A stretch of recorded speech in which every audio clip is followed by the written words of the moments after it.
Hi, everybody. I'm Brittany Lewis, a breaking news reporter here at Forbes. Joining me now is my Forbes colleague, staff writer Zach Everson. Zach, thanks so much for joining me. Thanks for bringing me back. Glad we get to revisit one of the greatest hits here. Exactly. And you and I have talked about this before, but it's seen in a new light now, especially because when you look back to November 2024, President Trump won in large part because voters thought that he would be able to handle big issues like the economy, like immigration, better than Vice President Kamala Harris. And we're going to be talking about immigration because the Trump administration's hardline stance on immigration in the second term, as well as ICE deportations and raids, have been the cause for protests popping up in Los Angeles as well as the rest of the country. He recently seemed to walk back this hardline stance. I want to read a recent post from him. This is what he said, quote, "Our great farmers and people in the hotel and leisure business have been stating that our very aggressive policy on immigration is taking very good, long-time workers away from them, with those jobs being almost impossible to replace. In many cases, the criminals allowed into our country by the very stupid Biden open borders policy are applying for those jobs. This is not good. We must protect our farmers, but get the criminals out of the USA. Changes are coming." So it sounds like he's someone who was in the hotels industry. I mean, Trump hotels everywhere. I mean, talk to us about where the Trump administration is on immigration and foreign workers in the United States in general. Yeah, I mean, he still is in the hotel industry. All of his businesses are in a trust, but it is a revocable trust. He can profit from it at any time. He's the sole beneficiary, sole donor. Don Jr. is the trustee. I mean, it's pretty paper thin there. Um, you will be surprised to learn that the Trump organization has imported almost 1,900 foreign workers since 2008, according to data with the Department of Labor. This is all publicly available information on its website. Or excuse me, this is how many they've applied to. We don't know how many they've actually hired, but that is the amount they've requested. And that goes right up into 2025, where they have requested to hire 31 short-term temporary foreign workers to work at their winery down in the Charlottesville, Virginia area. So this is an ongoing practice of President Trump's businesses, regardless of what he might be saying politically. So President Trump, I mean, his big thing is make America great again. He wants to keep jobs here. He wants to hire American. I mean, that's been his shtick for a decade. Seems a little bit at odds with what the Trump organization is doing. How does he square that circle?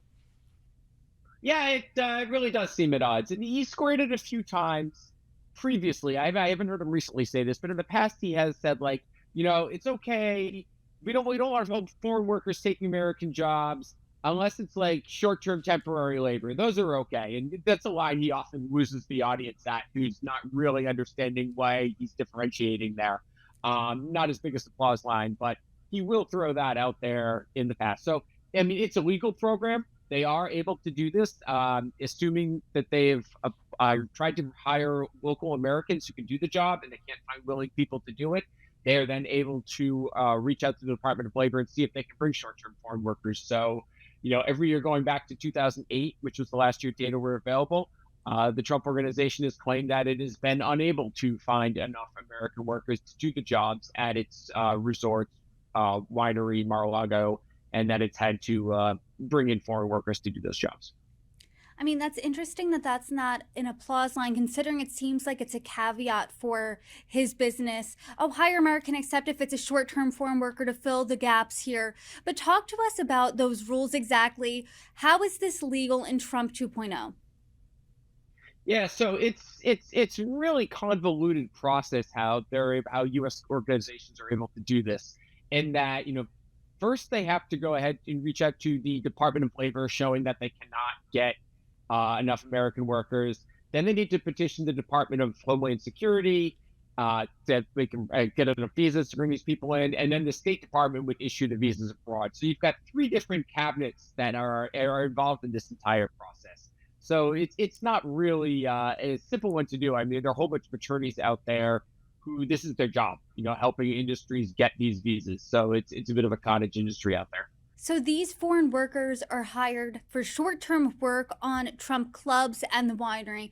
Talk to us about what those jobs exactly are.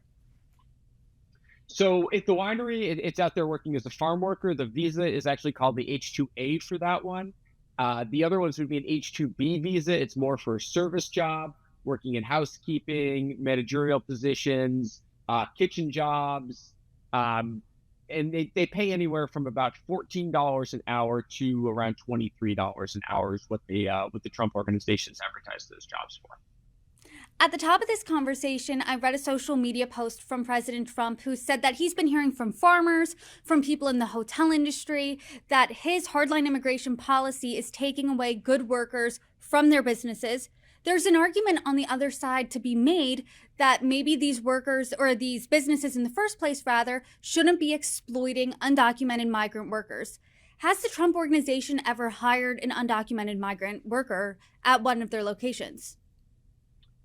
They have. Back in around 2019, the club in Bedminster, New Jersey, it's probably the one that he goes to the most outside of Mar-a-Lago, fired about a dozen undocumented reporters, according to a report at the time from the Washington Post.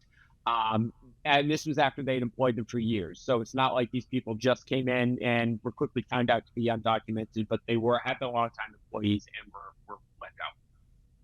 And we know before President Trump has tried putting tougher immigration laws and policies on different countries. Do we have any indication of where these foreign workers are from?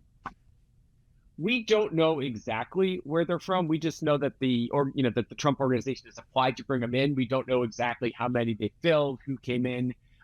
There is a list of countries that are eligible, though. It's only around 90 countries that are eligible for their citizens to have to get these H-2A and H-2B visas. So it does include some countries that Trump has railed against in the past, including some African nations, Haiti as well.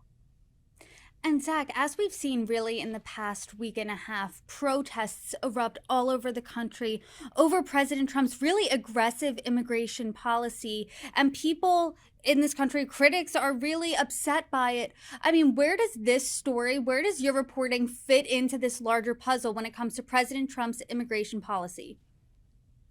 Well, according to people who've been sharing it on social media, it's rampant hypocrisy is how other people have gone ahead and put that.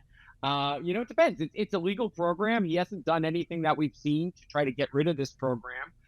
He has certainly, like I said, given those nuanced little carve-outs in his speeches in the past, explaining the importance of this program. But, it's certainly, he's been very anti-immigrant, anti-foreign worker, except in the situation where it benefits his businesses to do so, which is not uncommon from what we've read.